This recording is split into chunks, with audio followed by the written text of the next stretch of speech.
still. Don't move.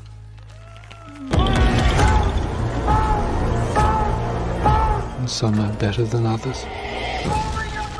Isla's call to adventure. Survival, not glory. Let's talk about Isla's story, because this is where 28 years later really flips the script. Isla, played by Jodie Comer, doesn't get a classic hero's journey. She's not out there looking for glory. Her world is Holy Island, a place that's supposed to be safe. But it's not the good kind of safe. It's more like being stuck behind invisible walls, where every day is about not getting noticed by the infected, and every night is about hoping tomorrow even happens. Holy Island is both a shield and a cage. It keeps Isla, her husband Jamie, and their son Spike away from the chaos, but it also locks them in with their own fears and regrets. Critics on Rotten Tomatoes point out how the movie taps into contemporary anxieties by showing how isolation can turn from a quick fix into a way of life, and that hits hard here.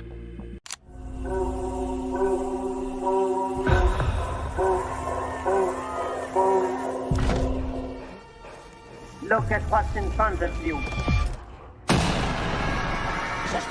Isla's call to adventure isn't some big, epic moment. It's desperation, plain and simple. She's got a husband who wants to believe their little world is enough, and a son who's starting to ask questions about what's outside. That's a nightmare for any parent. But for Isla, the stakes are even higher. She's dealing with a mysterious illness that's not just physical, it eats away at her sense of reality. As Mashable reports, Isla's feverish episodes become her only respite from reality, underscoring her fragmented mindset. The way Jodie Comer plays it, you feel every bit of that tension. Isla's torn between protecting her son and letting him see the world. Go back to the trees. You're on your own. The family dynamic is messy and real. Jamie tries to be the anchor, pushing for them to stay put and keep things as normal as possible. But normal is a moving target, and Isla can feel the cracks. She's restless, haunted by the idea that staying safe might mean losing everything that matters. The film gets this across without big speeches.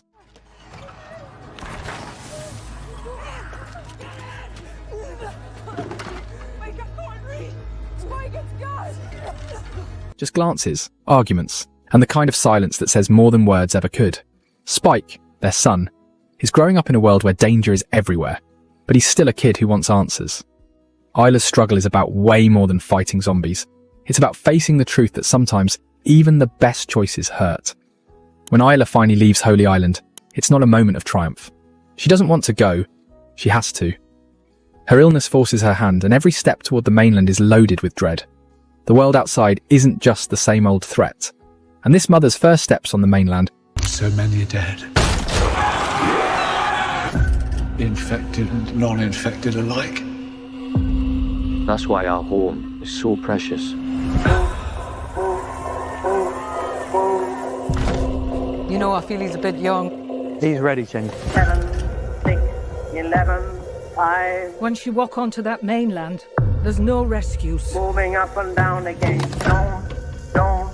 Bring her face to face not just with the familiar fast-moving infected, but new mutations, slow lows and hulking alphas that blur the line between humanity and horror. You get this sense that survival is just a moving target, and the rules keep changing. Rotten Tomatoes nailed it when they said the film introduces unsettling new threats, because nothing about this journey feels safe or predictable. Isla's journey is all about adaptation.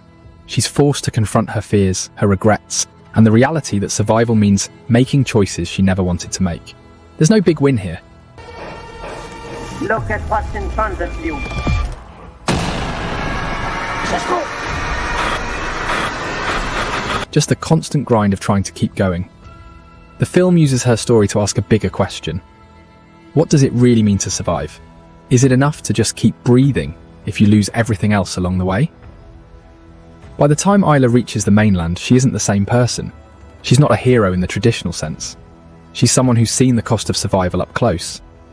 And it's not pretty. That's the gut punch. Isla's journey isn't about beating the infected or saving the world. It's about realizing that survival might come at the cost of your own humanity. The bullets in the bandoliers.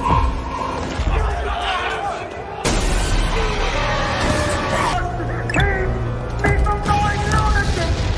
And just when you think you know where her story is going, the film throws you a curveball that makes you question everything you thought you knew about heroes, monsters, and what it means to win. The elixir that haunts Isla's unsettling ending. But let's get into what really sets the ending apart. Because 28 years later doesn't just wrap things up and send you home feeling safe. The movie takes the classic return with the elixir idea, where the hero comes back with something to save everyone, and just throws it out. There's no cure, no neat closure, and definitely no big win. The real game changer is Jimmy. He shows up late in the film, but his impact is immediate and sticks with you. He's got this gaunt look, always in a tracksuit and pendant, and he talks in a way that makes your skin crawl.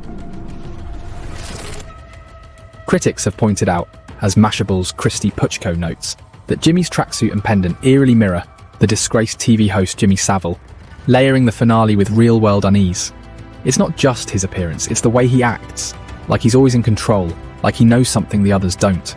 He isn't just another survivor. Jimmy feels like a threat that's more human, more personal, and way more disturbing than any infected you've seen so far. What makes Jimmy so unsettling is how he changes the rules. Up until now, the infected were the obvious danger. But Jimmy? He's proof that sometimes the worst monsters are the ones who look just like us. He's a reminder that even if you survive the apocalypse, you still have to deal with the darkness people bring with them. It's about power. He turns every conversation into a test, and you can feel the hope draining out of the room. It's hard to watch, and that's the point. The film leans hard into this idea that survival doesn't guarantee safety. You may recall the trailer's hidden Latin memento mori, remember you must die, which foreshadows this bleak twist. The story isn't about beating the infected anymore. It's about what's left when you can't trust anyone, not even the people who made it this far with you. That's what makes the ending hit so hard. Instead of answering questions, it gives you more. What's the point of survival if you end up trapped with people like Jimmy? What if the real horror isn't outside, but right there in the room with you? Critics are split on how the film lands this ending. Some call it jarring and dumb, saying it breaks the mood. Others see it as a bloody feast for horror connoisseurs, praising the nail-biting tension and heartbreaking climax. Either way, you're not getting a feel-good send-off. Survival in this world is about enduring, not winning. So when the credits roll, you're left with this weight. There's no sense of closure, just more uncertainty. The story doesn't end so much as it pauses, daring you to ask what comes next. This is a glorious day. A day of judgment. My children! And with Jimmy's upside-down cross and his cult of followers, you know there's more darkness on the horizon. Stick around, because we'll decode what Jimmy's upside-down cross and his cult of followers mean for the sequel. What 28 years later really asks is whether survival alone is enough, or if we need something more, hope, connection, or just a reason to keep going. It's not just about zombies. It's about what happens when trust falls apart, and people have to face the worst in themselves and each other. The elixir isn't triumph, it's the scars we carry. And that's a journey worth discussing.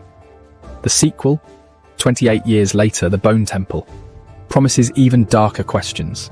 What more is waiting in a world where even survival feels like a trap? If this analysis hit the mark, smash that like button and subscribe for more deep dives into your favourite films. Which evolution of the infected unsettled you most? Tell us below.